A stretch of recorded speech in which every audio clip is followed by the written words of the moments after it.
사랑하는 성도 여러분, 오늘 우리는 대림절의 두 번째 주일을 맞이했습니다.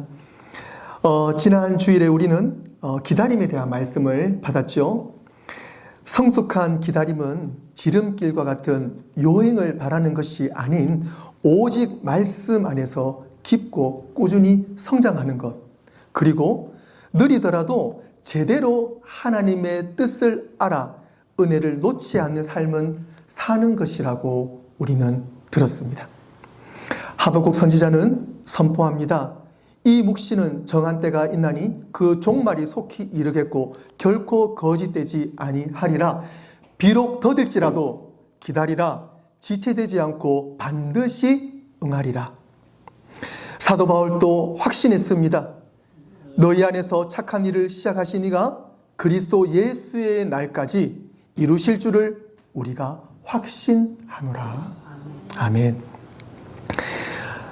지난주는 유튜브를 통해서 제가 김창옥 교수님이라고 한국에서 강의하시는 분이 계시는데요. 그분 강의를 들으면서 짧지만 저에게 좀 다가왔던 한 부분을 좀 이야기를 나누고자 합니다. 이분도 강의를 많이 하셔서 해외에도 가끔 나가시는데요. 한날은 이 김창호 교수님이 공항에를 갔는데 한 분을 만나게 된 거예요. 이 비행기를 기다리면서 옆 사람과 이야기 나누는데 이분이 여행을 참 많이 다니신 거예요. 그래서 이 세계 여행을 수백 번의 비행기를 타면서 세계 곳곳을 다니는 거예요. 너무너무 참 멋진 분이다라고 생각을 하면서 이 김창호 교수님이 좀 호기심에 이런 질문을 한 거예요. 그렇다면 혹시 다녀본 곳 중에 가장 설레고 멋진 곳이 어디였습니까? 어느 나라가 가장 좋았습니까? 라고 물어보니까 이 여행가가 하는 말이 저는요 인천공항 올 때가 제일 설렙니다 라고 말하는 거예요. 그 마음 조금 공감이 가시죠? 네. 김창옥 교수의 이야기처럼 인천공항에서 떠나기 전에 그 설렘이 가장 크듯이 오늘 이 자리가 하나님께서 우리를 어디로 이끄실지 기대하면서 이 예배 가운데 참여할 때에 가장 설렘의 시간이 될 줄로 믿습니다. 아멘. 사랑하는 성도 여러분, 우리는 사실 우리는 나그네예요. 저는 나그네가 아니에요. 그런데 우리는 올 때가 있었고요. 또 하나님께서 부르시면 또 가야 될 때가 있어요. 즉, 이 땅의 삶이 우리는 싫어도 나그네의 삶입니다. 하나님은 내일 저와 여러분들을 어디로 보내실지 아무도 모릅니다. 물론 우리는 짐작은 할 수 있어요. 하지만 그 짐작하는 상황마저도 하나님은 철저하게 준비하셔서 우리를 보내신다는 사실을 꼭 기억하시기를 바랍니다. 2000년 전에 마리아와 요셉도 우리와 비슷한 상황이었어요. 극히 평범한 사람이었습니다.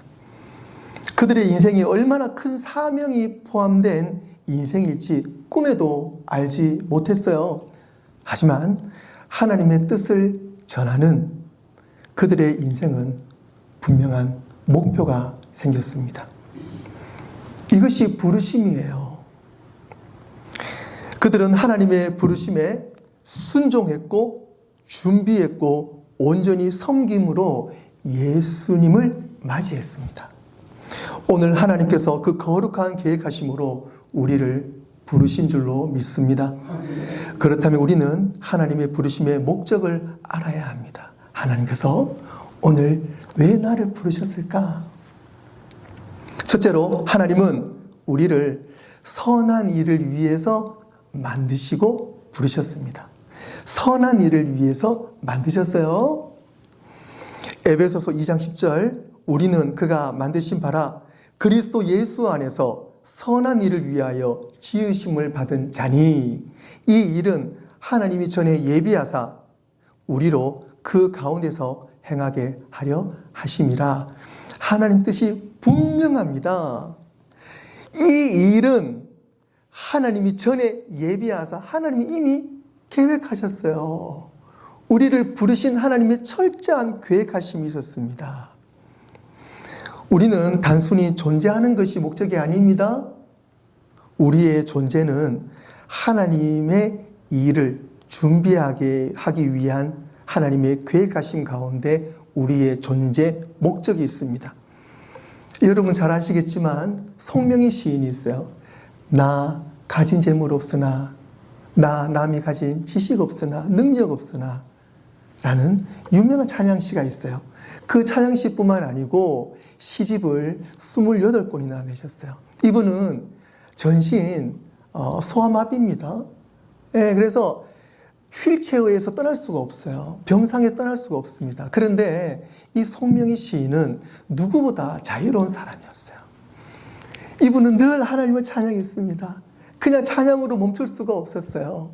찬양시를 적고 시집을 내어서 하나님을 찬양하고 싶었어요. 그래서 많은 사람들이 송명의 시인을 통해서 하나님을 만나게 된 것입니다. 하나님은 천국의 이야기를 송명의 시인을 통해서 전하셨어요. 송명의 시인은요, 하나님의 나라를 증거했어요. 그 선한 일을 감당했습니다. 하나님은 오늘 그 역할을 동일하게 우리에게도 감당하기를 원하십니다. 믿으십니까? 아멘. 예레미야 1장 5절에 말씀하십니다. 내가 너를 모태에 짓기 전에 너를 알았고 내가 배에서 나오기 전에 너를 성별하였고 너를 여러 나라의 선지자로 세웠노라. 하나님께서 예레미야 선지자에게 하신 이 말씀이 동일하게 오늘 우리에게 하시는 말씀임을 믿으시기를 바랍니다. 우리 모두에게도 같은 말씀입니다. 하나님은 저와 여러분을 이 땅에서 나오기 전부터 이미 아셨습니다. 그 말은 여러분이 태어나기 전에 하나님은 이미 여러분의 사명을 준비해 주셨다는 것입니다. 그렇다면 이제 더 이상 인생의 고민이 아닌 하나님의 뜻을 구하는 것이 정답이라는 것을 깨닫게 됩니다. 하나님, 저를 통한 하나님의 뜻이 무엇입니까? 오늘 하나님, 제가 어디로 가야 하겠습니까? 하나님의 응답이 없으면 절대로 움직이지 않겠습니다. 하나님, 저에게 말씀하여 주옵소서. 그 기도가 있을 때 하나님의 분명하신 응답이 있다는 사실입니다. 마리아는 평범한 젊은 여인이었지만 하나님께서 그를 부르실 때 마리아는 이렇게 고백합니다. 누가복음 1장 38절에 마리아가 이르되 주의 여종이오니 말씀대로 내게 이루어지리이다. 아멘. 천사가 나타나니라. 말씀대로 내게 이루어지리이다. 하나님, 말씀하시면 그 말씀이 저를 인도하시고 이루어질 것을 믿습니다. 라는 확신의 대답을 한 것입니다. 지금 상황이 비록 어렵고 힘들고 위험하다 할지라도 하나님의 부르심에 믿음으로 고백하고 순종할 때 놀라운 하나님의 역사하심을 마리아를 통해서 오늘 저와 여러분을 통해서 여러분 가정을 통해서 우리 교회를 통해서 관통할 줄로 믿습니다. 두 번째로는 하나님은 우리를 섬김의 자리로 부르시고 구원의 통로로 사용하신다는 사실입니다. 디모데후서 1장 9절 말씀하십니다. 하나님이 우리를 구원하사 거룩하신 소명으로 부르심은 우리의 행위대로 하심이 아니요 오직 자기의 뜻과 영원 전부터 그리스도 예수 안에서 우리에게 주신 은혜대로 하심이라. 사랑하는 성도 여러분, 우리는 우리의 노력이나 선행, 성실함으로 구원받는 것이 절대로 아닙니다. 오직 믿음으로 구원받습니다. 그런데 그 믿음마저도 하나님의 은혜가 없이는 불가능한 믿음이라는 사실입니다. 여러분들 아신 것처럼 저희 가정에도 3명의 자녀가 있습니다. 여러분, 목회자 가정이면 자녀들도 다 잘 믿을 것 같지요? 저도 그럴 줄 알았습니다. 저도 우리 아이들이 잘 자랄 줄 알았습니다. 물론 잘 자라고 있습니다. 그런데 부끄럽지만 또 한편으로는 그렇게 건강하게 자라지 못하는 것 같아요. 아이들 키우기가 저희 가정도 쉽지가 않습니다. 특히 믿음으로 키우기가 참 어렵습니다. 무엇보다 구원의 확신이 있어야 하는데 아직 그렇지 못한 것 같습니다. 그래서 우리 부부는 날마다 기도하고 있습니다. 우리 다음 세대 아이들이 교회에서 마음껏 뛰어놀고 살아계신 하나님을 만나고 구원의 확신으로 세상에서 쓰임 받을 수 있도록 자랄 수 있도록 기도하고 있습니다. 그리고 우리 교회가 다 함께 기도하고 있습니다. 구원은 하나님의 은혜이며 선물입니다. 여러분들 그 사실을 잊으시면 안 돼요. 우리 모두는 구원받은 자녀들이잖아요. 그 구원의 감격을 잊으시면 안 돼요. 그리고 그 구원의 감격을 어떻게 해요? 섬김으로 승화하셔야 합니다. 하나님께서 우리를 구원하신 목적과 부르심은 섬김의 자리에 있습니다. 나 그냥 구원받았네가 아니고요. 내가 구원받았기 때문에 그렇다면 우리는 섬김의 자리로 가야 합니다. 마가복음 10장 45절에 인자가 온 것은 섬김을 받으려 함이 아니라 도리어 섬기려 하고 자기 목숨을 많은 사람의 대속물로 주려 함이니라 라고 예수님께서는 섬김에 대해서 분명히 말씀해 주셨어요. 그런데 억지로 섬기면 안 돼요. 부담감으로 억지로 섬기는 그 섬김은 일단은 기쁨이 없어요. 그리고 그렇게 섬기게 되면은요, 나중에 시험에 들 수가 있습니다. 그래서 억지로 섬기면 안 돼요. 구원의 기쁨과 확신이 있어야 됩니다. 그걸 놓고 기도하셔야 돼요. 그거 가지고 말씀으로 들어가셔야 돼요. 하나님, 정말 제가 하나님의 자녀로서 구원의 기쁨을 누리게 하시고 그 기쁨을 가지고 섬김의 자리에 가게 하여 주시옵소서. 섬김을 통해서 더욱더 그 구원의 감격의 기쁨을 누리게 하여 주시옵소서. 구원받고 하나님의 자녀가 되었는데 감격이 없이 시험과 근심이 끊이지 않는다면 우리는 무언가 빠진 부분이 있는 거죠. 왜 감격이 서서히 사라질까요? 그렇다면 어디서 우리는 그 감격을 회복해야 할까요? 가장 확실하게 하나님을 만나는 곳, 그곳은 바로 섬김의 자리입니다. 말씀 앞에 서는 자리, 기도로 숨을 고르는 자리, 불편함에도 순종의 자리, 그곳이 하나님과 가장 가까운 자리이고 섬김의 자리입니다. 우리는 예수님과 함께 있는 곳이 섬김의 자리라는 것을 잊지 마시고 즐겁거나 즐겁지 않거나 내가 좋거나 좋지 않거나 하나님께서 부르시는 기도의 자리와 섬김의 자리 모든 곳에서 우리는 예수 그리스도의 이름으로 섬길 때에 우리는 구원의 감격을 더욱더 날마다 풍성하게 누릴 줄로 믿습니다. 성경은 이를 분명하게 보여주고 있습니다. 천사를 통해 소식을 들은 목자들은 지체하지 않고 예수님이 계신 섬김의 자리로 달려갔어요. 누가복음 2장 20절에 목자들은 자기들에게 이르던 바와 같이 듣고 본 그 모든 것으로 인하여 하나님께 영광을 돌리고 찬송하며 돌아가니라.